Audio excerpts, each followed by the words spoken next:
बाळाचा पहिला वाढदिवस साजरा करताय तर त्याऐवजी त्याला 4 कोटी रुपयांचं गिफ्ट द्या।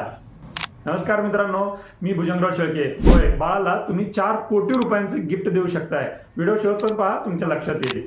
नोकरी करणाऱ्या व्यक्तीला नेहमी असं वाटत असतं की नोकरीपेक्षा आपण काहीतरी बिझनेस करावा, पण काही कारणानं त्याला ते जमत नाहीये। नाही जमलं तर त्याला निदान हे तरी वाटत असतं की बाबा रे, आपल्याला नाही जमलं तर निदान आपल्या मुलांनी तरी बिझनेस चालू करावा।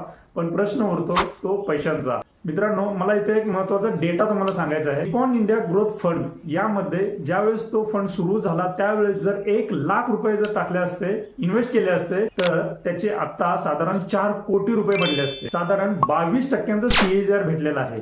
यातून आपल्याला काय लक्षात येतं की या सगळ्या वेल्थ क्रिएशनला निपॉन इंडिया ग्रोथ फंड मध्ये साधारण 30 वर्षांचा कालावधी गेलेला आहे। आणि बाळाच्या पहिल्या वाढदिवसाचा जो काही खर्च असतो, साधारण लाखभर रुपये असतो, तो खर्च बर्थडे सेलिब्रेट करण्याऐवजी जर तुम्ही म्युच्युअल फंड मध्ये इन्व्हेस्टमेंट केले तर त्याच्या उमेदीच्या काळात म्हणजे करिअरच्या सुरुवातीच्या काळात त्याला तुम्ही एवढ्या मोठ्या अमाऊंटचे तुम्ही त्याला गिफ्ट देऊ शकताय, जेणेकरून तो त्याचा स्वतःचा व्यवसाय थाटामाटात सुरू करू शकतोय। एवढी मोठ्या प्रमाणात वेल्थ क्रिएट होते म्युच्युअल फंड मध्ये। तुम्हाला प्रश्न पडला असेल की हा पास्ट डेटा आहे, फ्युचरचं काय? तर मित्रांनो, या रिलेटेड तुमचे अधिक काही प्रश्न असतील तर या नंबरवरती संपर्क करा। मी तुमच्या प्रत्येक प्रश्नाचं निरसन करेन।